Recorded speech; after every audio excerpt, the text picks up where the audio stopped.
seeing a marital therapist. And I think he just got tired of the stress and the uncertainty of it. And the next day, I went into my therapist's office, and he had left a message for her to tell me that he was filing for divorce.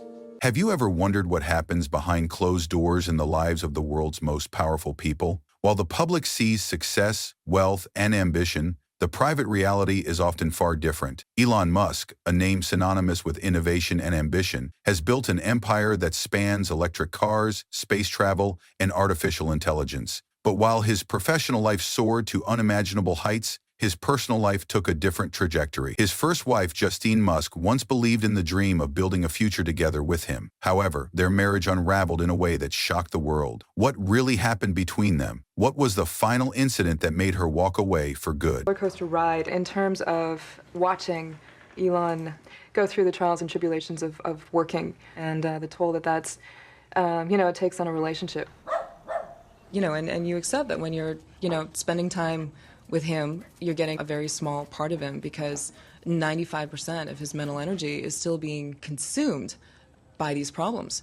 Elon and Justine's story began in the 1990s at Queen's University in Ontario, Canada. Justine, an English literature major with a passion for storytelling, was drawn to creativity and expression. Elon, already a driven entrepreneur, had a mind that functioned like a machine, always calculating, always moving forward. Their first meeting was hardly a moment of instant attraction. Elon, never one to accept rejection, approached Justine confidently, inviting her out for ice cream. She declined, but he didn't give up. Hours later, he showed up at her dorm room holding 2 melting ice cream cones. So that was how I found out. One of the more memorable moments of my life, yeah. My first impressions were that he was very sweet. He seemed quite shy. He said, "May I put my hand on your knee?" And I said, "Okay, go on then." So it was quite sweet that he asked. It was this persistence that first caught Justine's attention. Elon's determination was undeniable, and eventually she found herself intrigued by his vision for the future. Despite their differences in personality, Justine valuing emotional depth, Elon prioritizing logic and efficiency, they reconnected years later when Elon moved to Silicon Valley. By then, his career was taking off with Zip2 and PayPal, while Justine was working on her first novel. Their ambitions aligned in some ways, but there was already an undercurrent of imbalance in their relationship. He said, "I don't usually do this, but, he said, I'd love to see you tomorrow. Can we meet for breakfast?"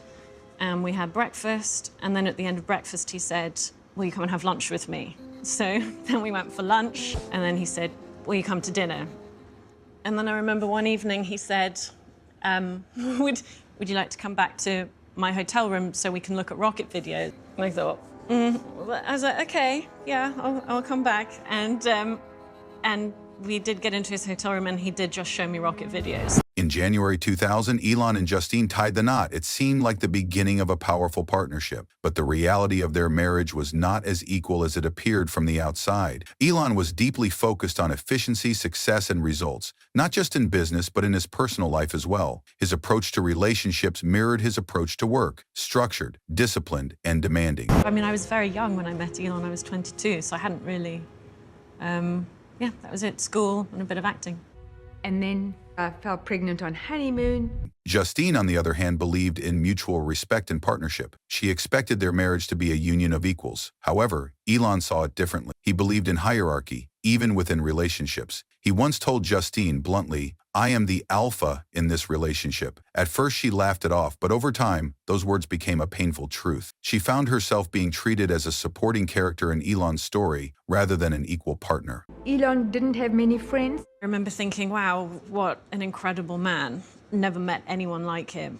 And I was just thinking about him, and so I emailed him and said, okay, well, I've got some time after this shoot, so I'm going to book a flight to LA, and I've never been to LA. I'll book myself a holiday, and it would be lovely to see you. Elon's work consumed most of his time, leaving little room for emotional connection. Justine, who valued deep conversations and shared experiences, felt increasingly unseen. She tried to assert herself, but Elon would often dismiss her opinions with cold, matter-of-fact statements. He once told her, "If you were my employee, I would fire you." The power imbalance was undeniable, but Justine held on to hope that things would improve. fly me over and sort it all out. And I was like, no, it's fine, I'll take care of it.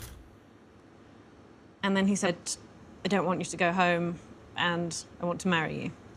And he apologized. He said, I'm sorry, I don't have a ring. He's like, but this is, you know, this is what I'd like to do.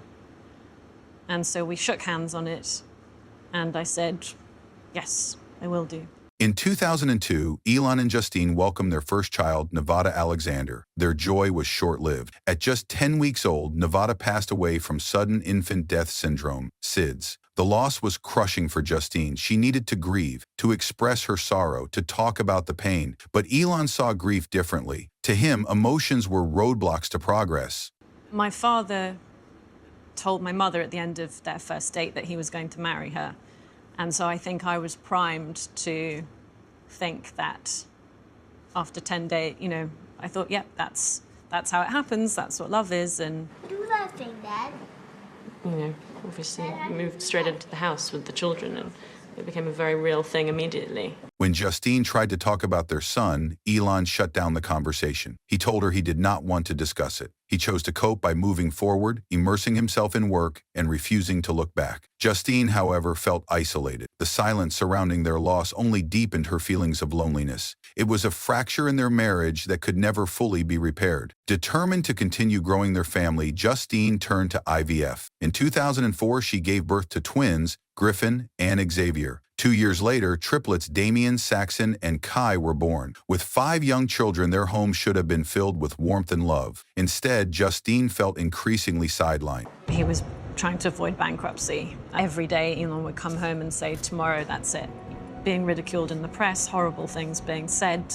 There was something called the Tesla Death Watch at the time, which was an internet site kind of counting down the days till when Tesla was going to disappear. Electric car maker Tesla laying off 20% of the workforce, 24%. He'd have night terrors in the middle of the night. Elon was rarely present, consumed by his growing empire. When he was around, he expected order and efficiency. Justine struggled to keep up with the relentless structure he imposed. She had become an accessory in his meticulously planned life rather than a wife and mother with her own voice. The imbalance between them became impossible to ignore. By 2008, Justine had reached her limit. The emotional distance, the lack of partnership, and the overwhelming sense of being controlled had taken their toll. She no longer recognized the woman she had become. She was no longer the ambitious writer she once was. She was simply Elon Musk's wife, living in his shadow. I'd be fast asleep, and then suddenly he would be screaming in his sleep and sort of trying to climb up, like in his sleep, trying to escape something.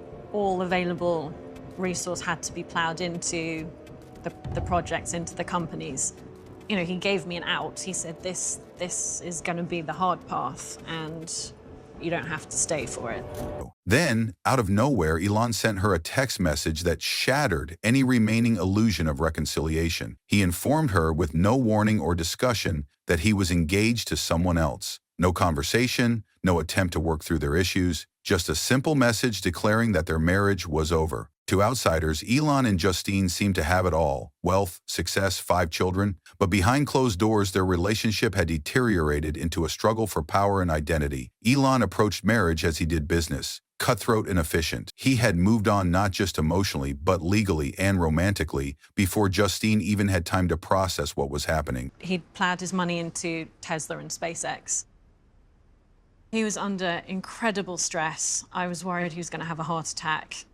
I just kept thinking, God, I've just got to keep this guy alive. The divorce proceedings turned into a bitter legal battle. Years earlier, Elon had convinced Justine to sign a postnuptial agreement. At the time, she had trusted him. She believed they would never divorce. But when their marriage ended, she realized the full consequences of what she had signed. The postnuptial agreement severely limited Justine's financial claims. Elon, by then worth over $100 million, had structured the contract in a way that left her with far less than she expected. She fought back, arguing that the agreement lacked full financial disclosure. Her legal team insisted that Elon had misrepresented his wealth at the time the contract was signed, potentially rendering it invalid. So if the other kids were running around playing, he would like to sit with the adults. He was often told, why don't you go and play with the children? And he'd say, no, I'd rather sit here with the adults. It was one of the bad Christmases. He'd forgotten to get me a Christmas present. We were in Boulder, Colorado, so there's loads and loads of snow. And we were in bed. And he said, I do, you know, he's not that I don't love you. I do really, really love you. He's just, it's like, you know, my brain is exploding.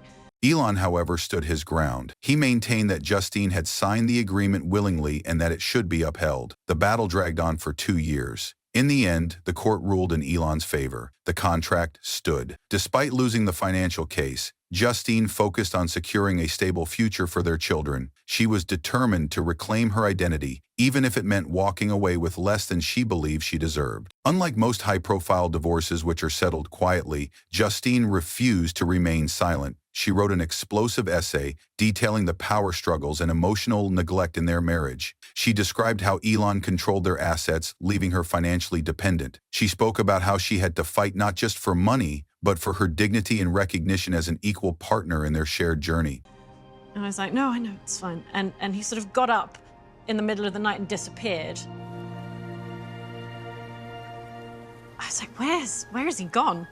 And he came back 2 hours later, and he'd gone outside in his t-shirt and shorts, barefoot, and he'd gone and like dug through the snow and picked flowers. Like he'd walked all over Boulder and like came back with a little bouquet of picked flowers. And he was like, I just wanted to show you how much I loved you. Perhaps the most shocking part of the divorce was how quickly Elon moved on. Justine had barely processed the end of their marriage when she learned that he had already proposed to Tallulah Riley, a British actress 14 years her junior. The speed with which he remarried only reinforced Justine's belief that Elon didn't just want a new relationship, he wanted a new version of a wife, someone younger, someone who hadn't yet been worn down by years of emotional neglect. Elon Musk's life has always been defined by an obsessive pursuit of success. Whether it was revolutionizing online payments with PayPal, launching electric cars with Tesla, or dreaming of colonizing Mars with SpaceX, his mind never stopped working. But this same intensity that made him a genius in business made him difficult to be with personally. Justine often felt like she was competing with his ambitions.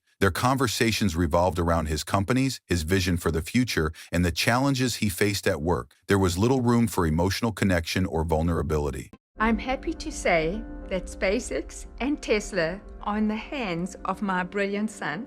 For Elon, emotions were distractions. He approached relationships the same way he handled his companies, with efficiency and results in mind. Justine, on the other hand, wanted a deeper emotional bond, something that could not be measured by success or progress. This difference in their perspectives created a divide that widened over time. Justine realized that no matter how much she tried, she would never be as important to Elon as his work. Their marriage wasn't about love and companionship anymore. It had turned into another structured part of his larger plan. Even after their divorce, this pattern repeated in Elon's future relationships. His relentless ambition remained unchanged, making it difficult for him to maintain long-term emotional connections. While he achieved unprecedented success in the business world, his personal life continued to suffer. The drive that made him one of the richest men in the world also left him struggling to maintain a stable marriage. But I had to come back and do St. Trinian's 2, and it was the first time we'd been apart. And he sent 2 lorry loads of flowers to set for me. And he'd also found out from production the name of every woman on set, and he'd sent them all flowers and champagne and chocolate, so that then when he came to visit, everyone was like, oh, hi.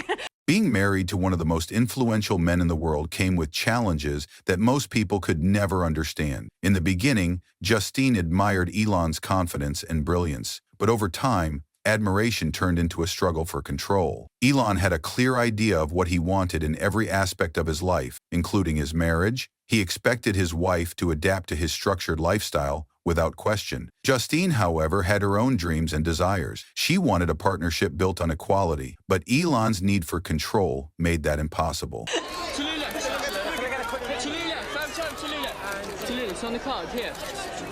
I remember at the premiere, he came along and he was holding my umbrella for me while I was doing some signings. No one knew who Elon was.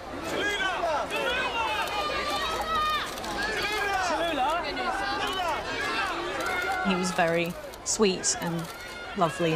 In the years that followed, Justine chose to rebuild her life. She returned to writing, publishing novels that explored deep emotional themes. She also became an advocate for women in high-profile marriages, using her story to encourage others to maintain their independence. Meanwhile, Elon's personal life remained as turbulent as his professional ambitions. His relationships often began with intense passion but frequently ended just as abruptly. Yet despite the ups and downs, he never looked back, staying focused on his ever-expanding empire. I mean, it was a crazy sort of upwards trajectory from nothing to everything.